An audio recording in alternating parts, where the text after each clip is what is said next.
Hey, coucou tout le monde, j'espère que vous allez bien. Bienvenue en cuisine avec Brigitte. Et oui, bienvenue sur ma chaîne YouTube où je te propose toujours des recettes légères et gourmandes.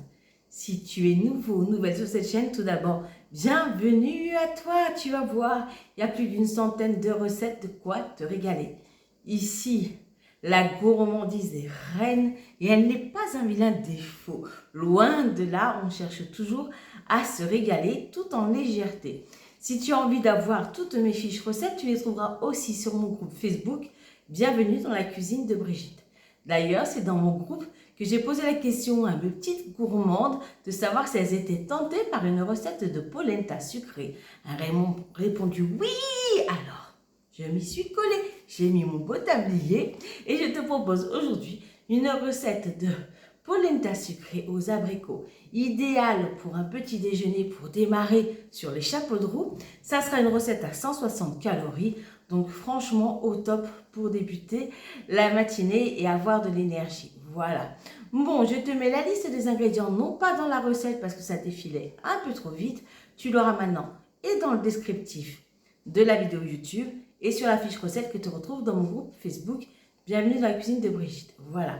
Bon, ben je te laisse voir le déroulé de la recette et on se retrouve tout de suite après pour la dégustation. Allez, à tout de suite. Donc là, j'ai pesé 40 grammes de polenta. Je l'ai mis directement dans le petit moule qui va me servir à faire mon moelleux abricot du début à la fin. Donc, cette polenta, on va la sucrer, mais avec de l'édulcorant. Donc là, en l'occurrence, moi, c'est du sucre garni, mais vous pouvez mettre l'édulcorant de votre choix. Alors, hop, j'y mets 2 cuillères à café. Je sais, mais moi, je suis un bec sucré, donc il faut vraiment que c'est le goût du sucre. Si vous aimez beaucoup moins le goût du sucre, vous mettez moins, hein, c'est sûr. Moi, j'ai choisi de prendre de l'arôme d'amande amère, je ne sais pas si vous voyez bien. Donc, je trouve que ça se marie bien avec l'abricot. Par contre, c'est vrai que si vous avez de l'arôme vanille, ça se marie très bien aussi après, hein, il n'y a pas de souci. De toute façon, mariez le parfum avec le fruit que vous allez mettre dans le moelleux. Là, effectivement, j'ai mis amande pour aller avec l'abricot. Mais par exemple, si j'avais voulu faire un moelleux avec de l'eau de fleur d'oranger pour accompagner quelques petites tranches d'orange l'hiver, ça aurait pu être très sympa. Donc voilà, là j'en mets quelques gouttes. Voilà, et je vais rajouter 10 centilitres d'eau. Jusque-là, c'est tellement simple que vous pourriez faire ça à un enfant. Voilà, on remet bien. Tout simplement. Hop. Et là, maintenant, je prends mon bel abricot, qui est bien mûr pour ma part. Et je vais le couper tout simplement en petits morceaux pour le mettre dedans. Voilà. Comme ça, ce qui va se passer, c'est que je vais mettre mon abricot directement dans ma préparation. Ma préparation, je vais la faire prendre dans un premier temps au micro-ondes. Vous allez dire pourquoi dans un premier temps micro-ondes? Pour gagner en vitesse. Voilà, tout simplement. Là, il va être pris au micro-ondes et ensuite, je pourrais très bien le manger directement pris au micro-ondes. Mais j'ai envie d'un petit côté un peu plus croustillant sur le dessus. Donc, ce que je vais faire, c'est qu'ensuite, je vais le passer au four une fois qu'il sera sorti du micro-ondes. Donc là, je disperse mes morceaux d'abricot. Là, vous avez un petit déjeuner au top, hein, si vous faites ça.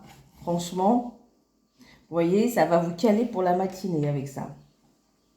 Alors, ça sent bon avec l'arôme d'amande amère. C'est extraordinaire chaque fois. Voilà. Donc, hop, on essaye de mettre un peu partout. Voilà. Et ça va être enfourné au micro-ondes 1 minute 30 à pleine puissance. Et on se retrouve tout de suite après. Voilà, après 1 minute 30 au micro-ondes, il se tient bien. On pourrait choisir de le manger comme ça. Mais moi, j'ai envie qu'il s'assèche un peu et que dessus, il y ait une sorte de petite croûte qui se forme, que ça s'assèche un peu. Puis voilà, vous voyez, ça vous fera un bon petit déj, hein. Allez, on va enfourner ça au four, chaleur tournante à 220 pendant 10 minutes. Allez, à tout de suite. Voilà, c'est sorti du four depuis un petit bout de temps. Je l'ai laissé refroidir, hein, sinon je ne tiendrai pas le plat comme ça. Ça sent divinement bon et l'abricot et l'arôme amande amère. Voilà, donc je rappelle, ce dessert-là complet fait 160 calories. Je dis ce dessert, mais je devrais plutôt dire ce petit déjeuner. Tu as pu remarquer, il n'y a aucune matière grasse. Donc c'est très sympa. Là, si tu dois compter pour ton rééquilibrage alimentaire, il y a donc eu 40 grammes de féculents avec la polenta et il y a eu un abricot. Donc ça ne fait pas grand-chose. Bon, c'est pas tout d'être beau, il faut que ça soit bon. Dégustation. Ta-da-da. Ça va tenir au corps ce truc. Hein. Alors ça tient bien déjà. Hop. Vous voyez. Allez, verdict. Vous avez envie de... Vous en voulez? Allez-y. Voilà. On ouvre grand la bouche. Une cuillère pour maman. Oh, qu'est-ce que c'est bon. Alors là, l'abricot qui est juste fondant dedans. Voilà. Et la polenta, elle est juste comme il faut. Elle se tient bien. Je dirais que ça vous fait comme une consistance d'un bon gâteau de semoule qui se tient bien. Voilà. Et bien franchement, avec ça, j'ai quoi débuter la journée et la semaine à fond les ballons. Bon, ben, j'espère que cette recette t'aura plu. Moi, en tout cas, j'ai eu plaisir à la partager avec toi. Surtout, n'hésite pas à t'abonner à la chaîne YouTube si ça n'est pas encore fait. Et à aller faire un petit tour sur mon groupe Facebook. Bienvenue dans la cuisine de Brigitte. Je te fais d'énormes bisous et je te dis à très vite pour de nouvelles vidéos. Ciao, ciao!